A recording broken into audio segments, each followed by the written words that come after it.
Hi, I'm Paul Nation. Look on my website for a free book called What Do You Need to Know to Learn a Foreign Language? This book is written in very easy English and gives advice about how you should go about learning a foreign language, such as English, if English is not your first language.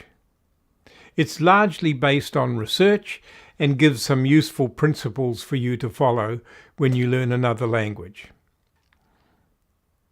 This book has now been translated into about 2 other languages, but I hope that in the future there will be more translations so that learners of English can read it in their first language.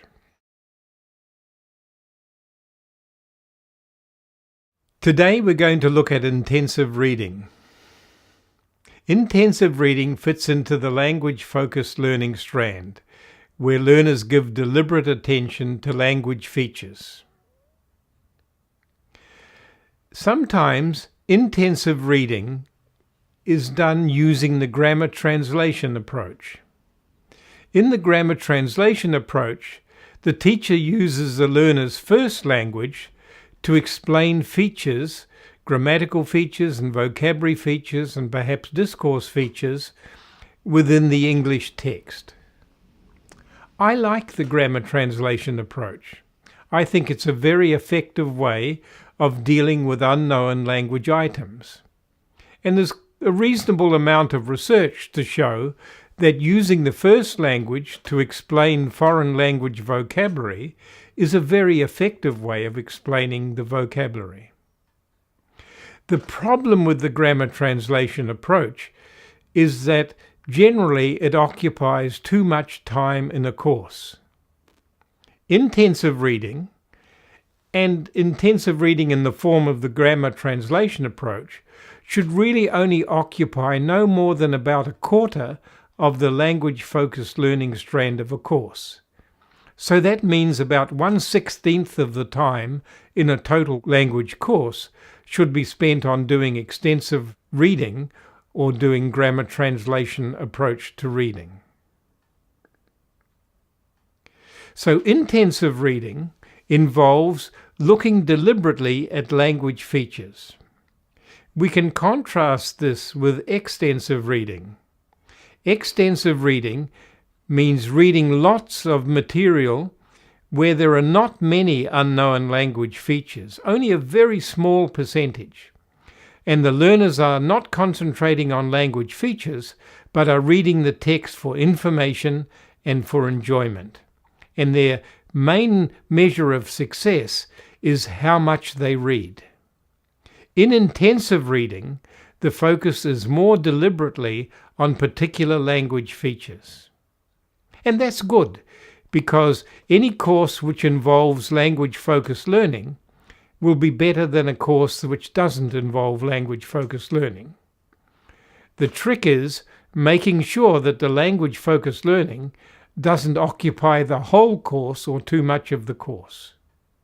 Remember, the language-focused learning strand of a course should make up no more than a quarter of the course time, and intensive reading should only make up about a quarter or a third of that language-focused learning time. Let's now look at the kinds of things that teachers can focus on when they do intensive reading. But first of all, let's just note, intensive reading can be done with the teacher working with the whole class. So every learner looks at the same text and the teacher leads the learners through the text explaining language features. Intensive reading can also be done individually, where a learner with a dictionary works and struggles to go read a text.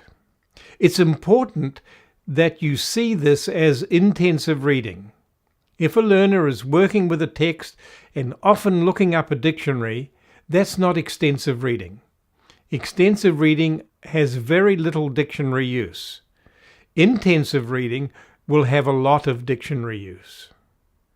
We'll concentrate on the teacher leading the class in intensive reading. So let's now then look at what things a teacher could focus on in intensive reading. One of the things that a teacher can focus on is the sound-spelling relationship in particular words. English is quite a difficult language to learn to read because there are quite a lot of irregular features of the sound-spelling system. But having said that, about 80 to 90% of the sound-spelling system of English is quite regular. So teachers can either focus on the regular features of the sound-spelling system, that is, if a word is spelt in this way, how is it pronounced? And they can also focus on the irregular spelling features of English. But you need to remember that the irregular features of the sound-spelling system of English usually applies only to particular words. And so you've got to make sure that the words that are focused on are useful high-frequency words and they deserve that amount of time. The second thing that a teacher can focus on in intensive reading is vocabulary. The teacher can explain the meaning of words. You can look at collocations of words, that is, words that go together with other words.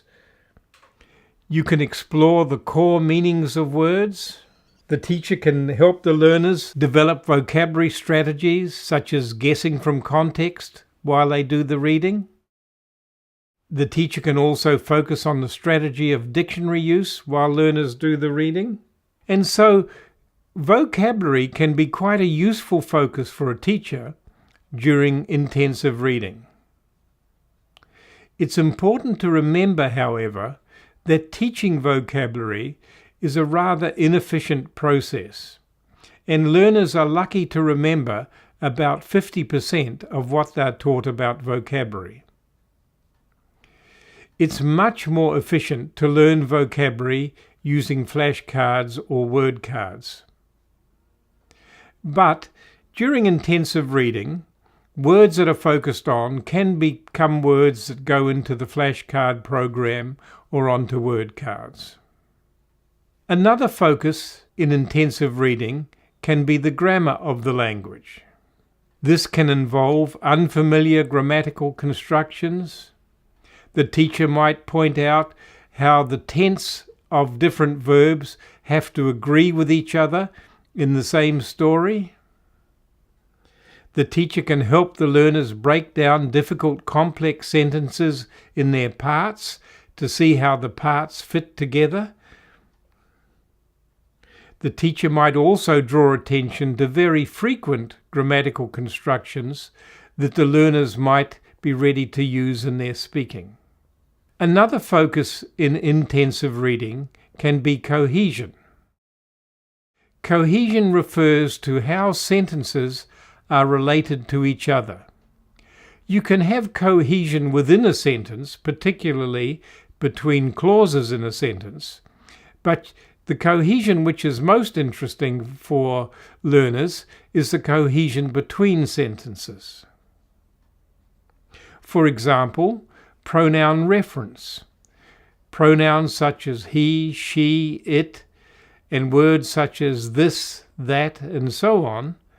These refer to things which are occurring in other sentences, and learners should be able to make the link between these pronouns and what they refer to in other sentences.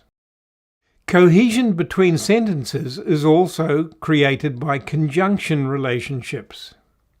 Conjunction relationships involves things like cause and effect, contrast, time relationship, that is sequence, one thing happening after another or happening before another. They can involve restatement. And looking at these conjunction relationships between sentences can help learners realize how the ideas in a text fit together. Most conjunction relationships are not marked. Some are marked by conjunctions, but many the learner has to figure out for themselves what kind of relationships the sentences are in. Looking at this in an intensive reading is a good way to develop this knowledge. Another feature that can be focused on in intensive reading is the organization of information in a text.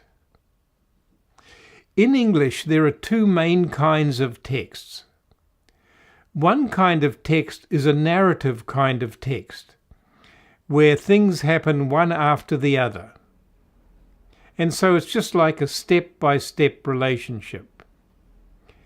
In most factual texts, however, the texts are organized in a different way, where the information might be presented first as a generalization, and then details of this generalization are provided. Or a piece of information might be presented, and then it is contrasted with some other kind of information, or it is compared with some other kind of information.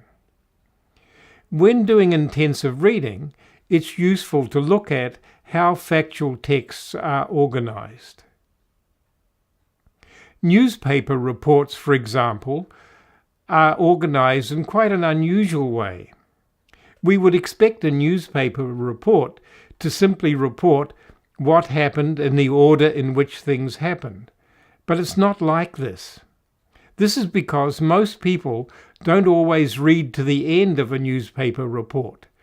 And so people who write articles for the newspaper tend to put the most important information first and then follow this up with less important pieces of information. So when doing intensive reading on a newspaper article, it's very useful to see, does the order of telling relate to the order of happening, or is there a different sequence there? And you will typically find that there's a different sequence. Another feature that learners can focus on in intensive reading is the genre of the text. Certain kinds of text contain certain kinds of information. They have particular vocabulary and grammatical structures that are features of this kind of genre. For example, letters are usually written in a very friendly way, using first-person and second-person pronouns, using a narrative kind of tense, and generally writing as people speak, so that when you read a friendly letter from someone, that's often like someone speaking to someone but through writing. When you read a more serious academic text, you tend to find that the vocabulary includes Latinate words, words which are related to closely related to the topic of the subject area, technical vocabulary. They use passive constructions and so on. And so when looking at a text, it's useful to look at the language features which typify that particular genre of text. The last thing that we'll look at in terms of focuses in intensive reading is comprehension. The goal of reading the text is to understand the text. And when learners do intensive reading, it's good if they then try and reflect on what the text meant and to answer questions about the message of the text. The comprehension questions on a text can be based on the ideas in the text, but they can also relate to features of cohesion and genre and organization of the text as well. It's quite a good idea to have a variety of comprehension questions so that learners can get a variety of focuses of information about the text. Intensive reading is a very useful activity for developing language knowledge. It's a part of the language-focused learning strand and a very important part of that strand. It is important, however, that we don't overdo intensive reading and spend far too much time on it. Extensive reading should have at least 3 times the amount of time than intensive reading, because extensive reading provides very large amounts of input which provide the opportunity for incidental learning of a wide variety of types. Intensive reading can support extensive reading, but it's a different kind of reading, and it's a reading which is language-focused learning and should fit into that strand and not take too much time from other parts of the language course. An important support for intensive reading is learning vocabulary through flashcards or using word cards.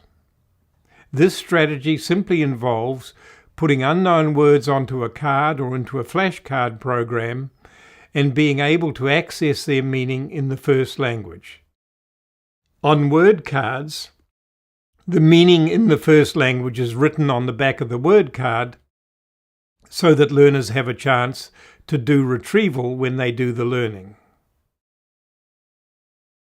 Teachers need to make sure that the learners are moving forward in their vocabulary knowledge of the language, and it is quite good to set vocabulary learning goals of several words a week, maybe 20 words a week or 25 words a week, so that learners keep expanding their vocabulary knowledge as quickly as possible. The deliberate learning of vocabulary is usefully reinforced by intensive reading and also by extensive reading. Let's look at a few language learning principles. During these videos, I want to focus on a small number of principles that can be applied over and over again in a language course. There are 6 principles. The first principle is one that we've looked at a lot, and that's the principle of the 4 strands. This simply says that a well-balanced language course should have equal amount of time given to meaning-focused input, meaning-focused output, language-focused learning, and fluency development. Ideally, the content material in these 4 strands of the course should be closely related to each other. The second principle I want to focus on is the time on task principle. This principle simply says, if you want to learn something, do a lot of it. So if you want to learn to read, do a lot of reading. If you want to learn to write, do a lot of writing. This is a very crude principle because it simply focuses on quantity and not on quality. But it is a very powerful principle because whenever you spend a lot of time doing something, you generally get good at it. When you do extensive reading, you spend a lot of time on reading. And so this spending time on extensive reading is really an application of the time on task principle. The more extensive reading you do, the more language learning will occur from extensive reading. The third principle, which is very important in a language learning course, is the principle of repetition. This means that we should keep coming back to the same material over and over again until the learners are very familiar with it. We want learners to reach a stage where the vocabulary they know is well known, where the grammar they know is well known, and this only happens if the same material is met again and again. This repetition can be what we call immediate repetition, that is, you do something and then immediately you do it again, or it can be delayed repetition, where you do something and you come back and you do exactly the same thing again sometime in the future. Repetition can also be verbatim repetition, where you do exactly the same thing, or varied repetition, where you do the same thing but not exactly the same. Varied repetition is better for learning than verbatim repetition. Verbatim repetition is good for fluency development. Varied repetition is particularly good for learning vocabulary and for learning grammar. So teachers should make sure that when some material comes back again, it's a bit different in some way. Written material might come back as spoken material. Reading might come back as listening. But focusing on the same material again in some different way provides useful varied opportunities for learning. Repetition occurs when learners read graded readers. The repetition occurs because graded readers are written within a controlled vocabulary, and that means that words which are outside that level are not distracting the learner's attention. The fourth principle I want to look at briefly is quality of processing. Repetition is important for learning. But if we increase the quality of meetings with words and with grammatical features, we also increase learning. When learners use word cards, they have to do retrieval. That is, they have to try to remember what the meaning of the word was that was written on the back of the card. This retrieval is an increase in the quality of processing. Varied retrieval is also an increase in the quality of processing. When learners apply strategies such as the word part strategy, where they break a word into parts to try and help recall its meaning and remember its meaning, or the dictionary strategy, where learners look at sentences containing the words and information about other words which go with those words which are in the dictionary, then this adds quality of processing to the repetitions. And it's always useful to add quality of processing wherever possible. The fifth principle is the cost-benefit principle. The cost-benefit principle says, if we are going to spend time focusing on material, that material should be useful material. So that's why things like vocabulary frequency is a very useful guideline for deciding what to focus on. The reason learners should learn high-frequency words first is because the cost-benefit of high-frequency words is much greater than the cost-benefit of low-frequency words. That is, it takes roughly about the same amount of effort and time to learn a high-frequency word as a low-frequency word. But learners will meet high-frequency words much more often than low-frequency words, and will have much more opportunity to produce those words than low-frequency words. And so we should make sure that learners learn high-frequency words first. The sixth and final principle I want to look at is the principle of autonomy. Autonomy means learners taking control of their own learning. Wherever possible, learners should be able to make decisions about their own learning and to apply good principles of learning. We have looked briefly at 6 principles here. Learners should also know these principles. They should know why it's good to use flashcards and word cards. They should know that extensive reading involves varied retrieval, and this varied retrieval helps their learning. They should know that time on task is a really important principle for learning, and that the more effort and work they put into what they use the language for, the better the benefit for their language learning. Learners should know these principles and be able to apply them themselves. Over a year or two of learning a language, teachers should help learners become familiar with such principles and learn how to apply them in their own language learning.